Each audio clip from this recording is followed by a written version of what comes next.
Welcome to Wealthy Mind, where we talk about all things finances, the good, the bad, the ugly, and the surprising.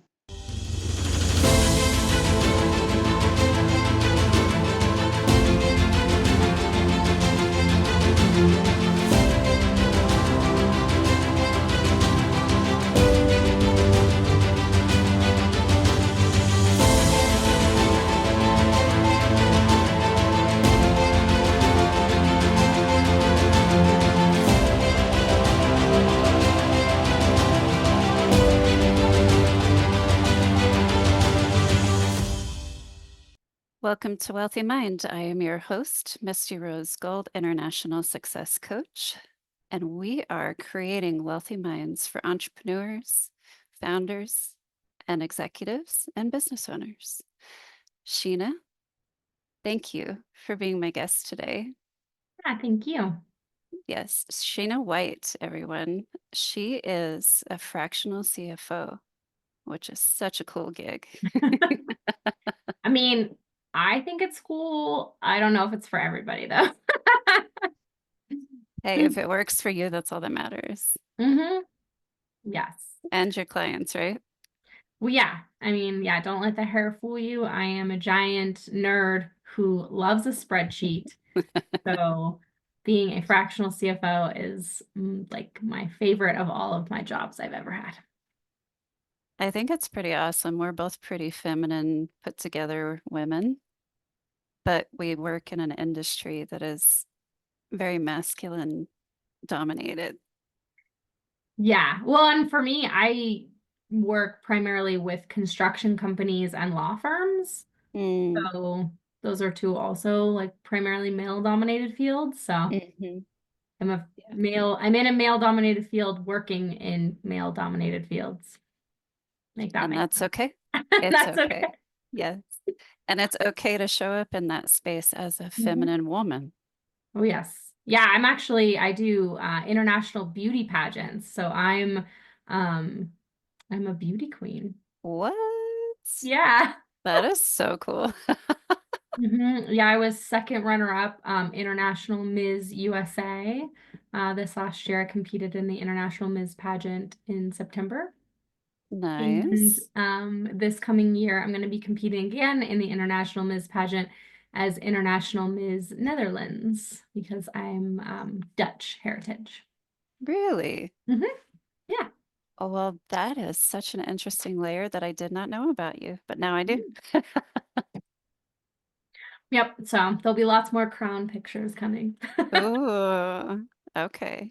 So this just shows everybody that you can be a feminine woman and be pretty and still be in a masculine space, a male-dominated industry, and be successful at it and do well.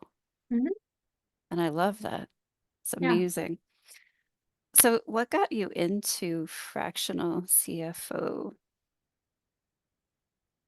So I used to own and operate a concrete repair coating polishing company with my now ex. And about 3 years into owning that business, we found out that our accountant had embezzled all of our tax money. Oh, not fun. No, it was 0 stars, do not recommend. It was super duper bad. And he was well respected, well regarded. He had been referred to us. He was considered like one of the best out there. And him and his company did all of our payroll, all of our tax or like our income tax filings, and they did all of our bookkeeping. So every single piece of financial information in our business Mm. was run through him and his company. So when he was arrested for embezzling, it was really bad. And then all of a sudden we have the IRS breathing down our throats, and we have no information to give them because all of it was through him. Mm. So instantaneously, all of a sudden, I have to figure all this stuff out. And it was like one of those, like it was the best of times, it was the worst of times, because at the time it was awful. But now looking back, it was kind of the best thing that ever happened to me because I learned so much about business and finance over that next year. And not only did I figure out all the IRS stuff, but then I also was able to take my business from 4% profit to 24% profit. Hey, that's a Yeah. good increase. Yeah, it was pretty solid. So I was able to really recapture so much lost profit in my business.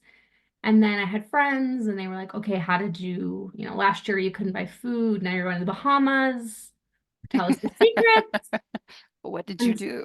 yeah, no, I mean, I definitely, and they were like, what changed? And so I started helping friends. And a few years later, I had a coach and she was like, this is what you should be doing. I'm like, Mm. no one will ever pay me for that. And she's like, you pay me, don't you? "Well, you have a point." And so I took my Mm, first paid clients, and now I've been doing this full time for over 3 years, and it's all I do, and it's all I want to do. that's incredible. Hmm. Yeah. Absolutely love that. Now, none of us like to grow. It's never comfortable. It's never fun. So it's like, oh, I hate this time, but wait, it was actually the best time because it set me on a different course, right? Hmm. Yeah, Yeah. that Yeah. is. It was a rough, rough time. We've all been there. I'm currently navigating a tough road for myself, right? So Hmm. it's what we do with it that matters. Hmm. So Uh, what was your mindset going through that that got you through it in such a good way? I guess at the time, I just didn't really have a choice, or at least I Mm, felt like I didn't have a choice because, I mean, my business was my only source of income, and I had two little kids. hmm So, I have these two little kids, and this is my only source of income. And we had poured everything into that business. I had sold property and put it in that business because when we started the business, we had our own home and we had a rental property. So at that point, we had sold both of our properties. We were living in a rental. I mean, and so our only choice was to sell everything and pay the IRS and start over from scratch hmm or go on a payment plan and figure it out. And so I was like, okay, well, I guess I'll do the payment plan and figure it out. Right. And so, I mean, my mindset at the time was just like, I have these little kids and I don't have a choice. I have to do this. And we have those moments sometimes Hmm. where we're stuck between a rock and a hard place, and it's like, the only option is to move forward and figure this out. So I can either do it with a good attitude or a crappy one. I'm sure there was times that my attitude was not that great during that time, but Understood. We want to look at ratios. Was it 80% of the time decent? Yeah. I think it depends on who you ask. I mean, I'm obviously divorced now, so Well, that's a whole nother story for probably another day. but the end result is positivity. So Yeah, understood. If I'm going through something major, it's like, okay, if the ratios are on the positive side of the scale, I'm good. I'm winning, right?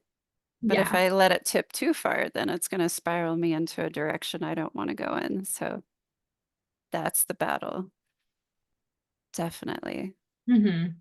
And And I I know think, that's, go ahead. Sorry. oh, I was gonna say, I think that's with all the time, right? I mean, you have the choice to spiral up or spiral down because hmm um, you know, like bad things happen to everyone, and you can either let it affect you in a negative way, or you can take it and utilize it for your great success.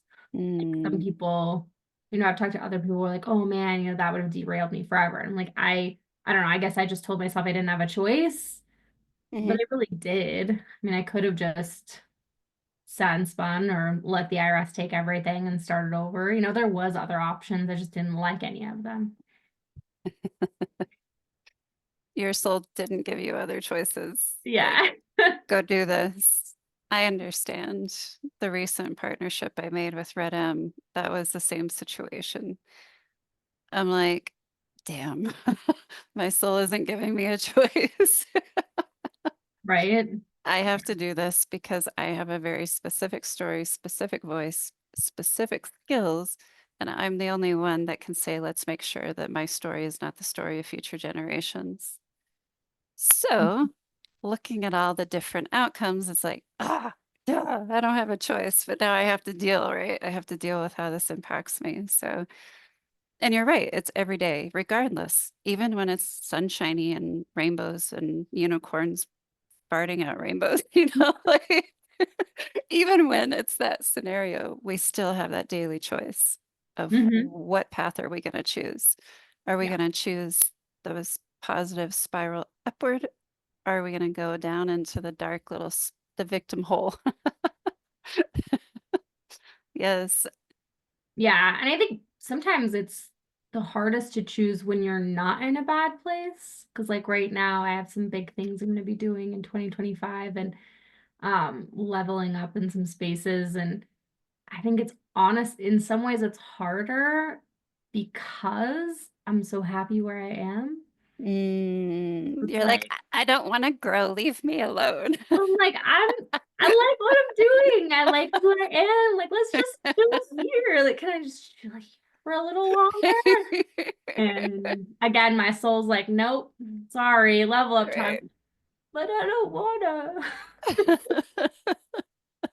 I had the same battle with myself going into this partnership with Red M in December. I was like, but I'm so content just right where I am. Yep.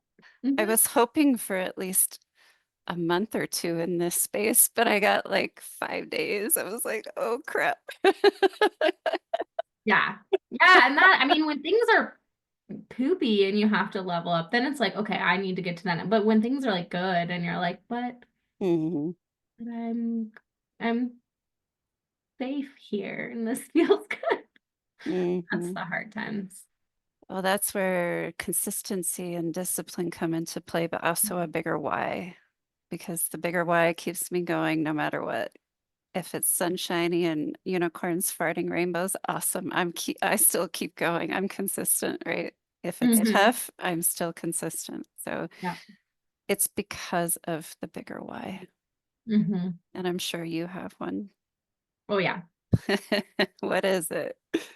So, I mean, for my business, my why is, I want to help 1,000 entrepreneurs become millionaires with just their business. But, Mm, that's juicy.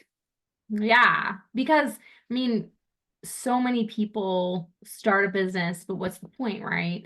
Um, if you want to just make okay money or you want to make solid cash, you can go work for somebody and make great money.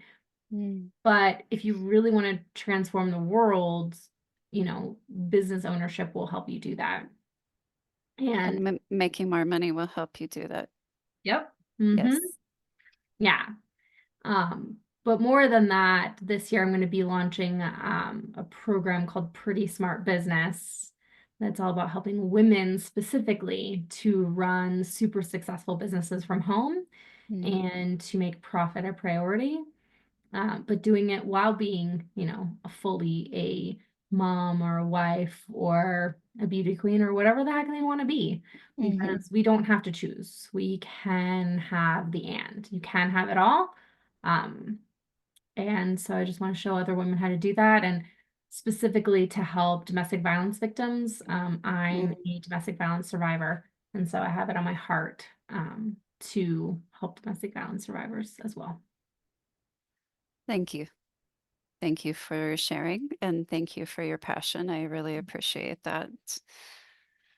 I know it's not fun to go through those kind of experiences. So if people look up Red M, they'll understand what my personal story is. This is not my Hmm. spotlight, this is yours, but I am just putting it out there that I can relate to some pretty traumatic events. Hmm. So I'm glad that you overcame that, and I'm glad that you're helping women find their voice and find their power and give themselves permission to go after what it is that they really want. Mhm. Yeah, So, it's difficult, and especially in the moment, so many women, people ask like, why did you stay for so long? And mhm, the question to me isn't why doesn't she leave, but why does she think she can't leave? mhm. And a lot of times it has to do with money. I'm in Yes. so many moms groups, and I see story after story after story, because 98% of domestic violence victims are also financial abuse victims. So they don't have the opportunity. So I want to show women how to, not have to be poverty level as a single mom, and Mm, to really own their own power, and have a business that they love and make amazing money doing it. that's beautiful. Thank you for using your pain and turning it into good for other people. Ugh, I have to make it worthwhile somehow. Yeah, same. I look at it, I'm like, I went through all that. There has to be a reason. So this is me making a reason out of it. That's incredible. Thank you. So let's go back to your fractional CFO Uh-huh. business. Yeah. Now, how do you help people make more money in that space? Like you cost money, Mhm. but how do you help your clients make more money? So explain that to us, please. Yeah.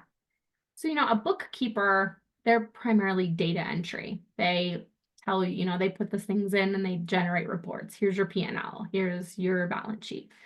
And your accountant does your taxes. So they tell you, like, this is how much you owe the IRS. Yay. But what I do, I It's a, mean, it's your birthday. Yay, let's go. yeah, I'm like, welcome to April 15th. Here's the check you need to write. But what I do is I help interpret what all of that means. So like, what is your P&L trying to tell you? Mm, Is your cost of goods sold too high? Which in construction, pretty much every single one of my clients, when they first start with me, their cost of goods sold is just too high to be profitable. okay. Are you spending too much on marketing? Are you not spending enough on marketing? Are you getting a return on that investment? Hmm. So there's 7 levers of cash in your business. And so I do an analysis of all the 7 levers and figure out which one is going to impact your specific business the most. And then I help create a plan to actually make those changes. And then I help with a lot of process work in the business in order to implement so that we can make those changes. All right. Do you work on a budget for the business? Sorry, I can't even say the word budget because it's such a four-letter word. Um, yeah, I love budgets. I believe that budgets set you free. I And mean, so I'm really good with my money, so I budget all the time. But yeah. still, like I could barely get the word out. Uh, Yeah, people do generally hate the word budget, but to me, a budget is great. And especially, if you have like a job estimate or something like that, and then you can pull that through to a job budget and really stay on track. mm, Yeah, so I help with, and I do what I call agile budgeting, because a lot of times what people will do is they will set a budget for the year, and then they'll start to up their expenses to match their budget, but they're not double checking that their revenue is matching their budget. okay. And they never really adjust it. And so then they get to the end of the year and they're like, oh my gosh, I spent as much as I said I was going to. They didn't make as much as I said I was going to. So Retro. yeah, bad things happened. Did I stay profitable or not? Or all, a whole host of Hmm. things. Hmm. So what I help people do is set out an entire year, sometimes 18-month budget, but then we adjust it monthly. We're looking at where are we actually at. Like we can set these targets, but if we're not on track to hit the targets, then we need to readjust our spending to what's Mm, actually happening instead of to what we want to happen. okay. That's really cool. And it sounds like you know what you're talking about, which is awesome because I'm not a financial expert when it comes to business. Hmm. Where you and I might cross over is a little bit of strategy on how to make more money, but that's as far as I go with it. It's like if you don't have somebody in your corner that is the financial expert, You need that person. Mhm. And I know my expertise and my specialty, and I do not try to go outside of that because it's not worth it for me. Now, working through people's money story and all the mess that comes with that, yes, 100% right here. Right here. Yeah, Because I try not to help people work through their money story. 'Cause I'm like, that's not, I'm like, can we go back to the spreadsheet here? Like, they're like, well, according to this spreadsheet. she's like, can we do what's black and white, please? Let Misty play in the gray area, which is what I do well. Exactly. Hmm. Yes. So it's very beneficial to have other people like yourself in my network that I can say, hey, I think you would be a great fit for this person to make sure Hmm. that your finances are on point. Now, something that I've noticed too is that with product-based businesses, a fractional CFO is super beneficial. Oh, yeah. So that's a different animal. That's not my specialty. So any product-based business that I take on, I'm coming as a package deal with a fractional CFO.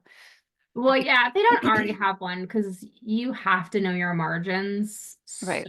well. I think when you're in kind of the info space, the margins are naturally a bit higher most of the time. Mhm, But when you're in like service-based businesses where like construction, where I work a lot, or like a product-based business, like I have a few retail, I have a couple e-commerce, mhm, you need to know your margins, especially your cost of goods sold, and then you need to be able to forecast out your need for your inventory. mhm. Because the last thing you want is to get stuck with too much inventory on the shelf that isn't moving, because that's just, it gets dead really quickly and that's a problem. Yeah. Yeah, service-based businesses are typically what I gravitate toward. Hmm. Product-based businesses, I am a people expert, so I work within the people element and strategy and creative solutions, all the things. Hmm. But specifically with the product-based businesses, I'm like, the numbers matter so incredibly much. Like they matter in every business, but in that one, and like one of the guys that I know, he also understands supply chain and all the things. And I'm like, Hmm. I don't have a product-based business. I don't get all that stuff, right? So I definitely need others to back me up in that space and to have a package deal kind of situation to best serve the client, right? Yeah. That's why I'm in it. That's why you're in it. We're both world changers. So it's it's so amazing to know that you're around and you're available. And if I have the need for you, I can also pull you into some of my projects, which is great. So Yeah. um, please help people understand. I want to go back to one of my questions. Please help them understand how hiring you and digesting that expense is in the long run going to help them make more money. Okay. So I mean, one of the things I do is look at all the different numbers, right? And which one's going to affect you the most. So for instance, I have a client who, when we adjust his cost of goods sold and we implement all the strategies that I'm helping for this year, it will literally, if he sold the exact same amount as last year, he will make $1 million more in profit this year than last year. Damn, girl. Yeah, he's not paying me $1 million. Now, when he goes to sell the business, I do get a nice little snack, but that's all. She says it's a snack. I love it. I mean, compared to the whole pie, it is just a snack. Sure, sure.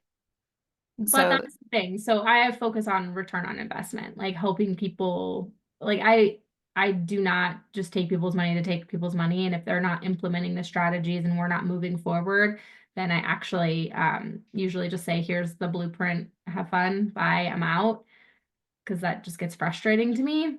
mm, But if we're working together and I am very collaborative with my clients, and I look at it mhm, as like a co-creation of their business. mhm. So it would be the same as if you had a CFO in your business and you just weren't listening to them and you were just doing whatever you want, they would probably quit. Well, Right. I'm the same. If we're not being collaborative here and I'm just speaking to speak and nothing's happening, then I quit. Same, same. Like, I don't take on clients unless they're willing to do the work. Yeah, I'm like, okay, well, sounds great. Come back to me when you've implemented these 10 things and then we'll talk again. Um, So yeah, you're ethical and you have integrity is what I'm hearing. I hope I try. I didn't say you're a perfect girl because nobody should aim to be perfect, but just the integrity of if this isn't working, I'm not going to just sit here and take your money type of situation. And I can't do that either. So understood. Yeah, I just it to me it's just like it's not the right fit, right? So then I'm like, okay, maybe this over here is the right fit, or this will help you, or you know, once you've implemented Hmm. the stuff I've already given you, then come back, we can talk again. But then I've had some Yeah. clients, like I have one that I've had for 3.5 years, and him and I still meet every single month. We are very collaborative. Hmm. And so it's just a great dynamic. And I've helped him grow his business from like not even 200 a year to this year we're slated to do 3 million. That's awesome. So yeah, and he has Good great for you. margins. So yeah. So from your first example, I love the examples, by the way, because that's the only way that people can see themselves working with Mhm. you. Yeah. And your first example, the way that my mind simplified it was that you didn't have him reinvent his business or his outreach to his customers. No, not at all. You just had him reinvent his numbers, Hmm. which is so simple and so powerful. Yeah. Well, and a lot of times it's taking what you're already doing and just pulling different things through the rest of the process. Mm, So like for him, he was already creating these estimates and he had the margins on the estimate. It's just when it came to production, they were just doing whatever. And so they weren't utilizing that as a job budget. mm. Now, all the only change we're making really is just pulling that through as a job budget and then actually sticking to it and saying, okay, this is the allocation. And if we see that that budget won't work, we're going back to the estimate and retooling it before we ever sell the job. I had a client that had a similar issue, and I helped them reframe their estimates and Mhm. how they're pitching the jobs so that they would become profitable because they just weren't. It's like, but you're also not managing your manpower appropriately. So we had to work Mhm. on that too. The the GM wasn't willing to have the tough conversations with the people to get them to actually do the work. So it took them 8 hours to do a 4-hour job because Ooh. there wasn't proper management. So it was there were two aspects of it that had to be corrected. And the easiest correction was the estimates. Like, hey, go actually bid this profitably, like don't Mhm. don't undercut it just to get the job, but actually go do it right. So the toughest shift was with the management, the GM, where he wasn't willing to communicate. So the workers just took it upon themselves to do whatever they wanted. And it was like 4 or 5 people pulling the business in 4 or 5 different directions. And I'm like, dude, you've got to step up as a leader because they brought me in to save the company. If you don't step up as a leader and actually open your mouth and communicate, you're not going Mhm. to make this successful. It's just not going to work, right? It always comes back Yeah. to the people. So we finally got over that hump and he started communicating and opened up and told me what the block was and all the things. And I was like, whoa, I was so proud of you. And he was like, Misty, I'm going to take everything I've learned with you and use it at home too. So my home life is healthier. And I'm like, yes, this is great. Yeah, communication is definitely lacking sometimes, especially in the trades. Mm, yeah, But yeah. that's really beautiful. So Hmm. next time I get one of those scenarios, I might reach out to you and be like, hey, give some input on these numbers here and these estimates and all the things, right? So, Yeah, definitely. That's where I love to live my life. I love all the numbers. I always think it's better to have two people saying the same thing. I agree. Way better. Oh my gosh. Especially with people that don't want to listen, then you get two, and it's just like, well, I didn't say it. Well, I said it, but then they said it too. Leave me now. Yeah. Well, it's because we're working in the best interest of the business and the client, which means if they need to hear it from two people before they're going to take action, sweet, let's go. Mm-hmm. Yeah. When it's one person's voice, you can ignore it. When it's two, it's like, crap. Well, especially if it's two that haven't talked to each other. So I had Right. that happen recently. A client like did not like what I had to say and hired some other person to help with supposedly a different area of the business. And I was like, okay. And then they came back and literally said exactly the same thing. And I had never really talked to them. So I was like, oh, I'm glad that you had to pay two people for the same thing that I had already told you. But either way, we're there. So Whatever it takes. I mean, Mhm. if we can help a business owner get out of their own way, Mhm. awesome. Yeah. I mean, that's what we're both in the business of doing, essentially. So I Yeah. love that. And then making them more money, of course. But I really like money. It's a super useful tool. So it is a great tool. Yeah, I like helping great people make amazing money so that they can do amazing things and really, they can create their vision and have tons of employees that have great pay, and it all ends up trickling down now, and I love it. That's awesome. Well, let's go ahead and get wrapped up here. This has been such a fun interview. I've loved having you as our guest. And Yeah. if you are a great person who wants to do great things with your business, where can they find you? So my company is Your Pocket CFO, and on all the socials, and then specifically my website, yourpocketcfo.com, but everywhere, Instagram, Facebook, LinkedIn, I'm Your Pocket CFO. Excellent. Thank you so much for your time. I really appreciate it. Yeah, thanks for having me. All right, girl. Until next time, we'll see you guys soon. Thank you for tuning in to the Wealthy Mind podcast. Please be sure to download the Wealthy Mind app today and make sure to support your local Dress for Success.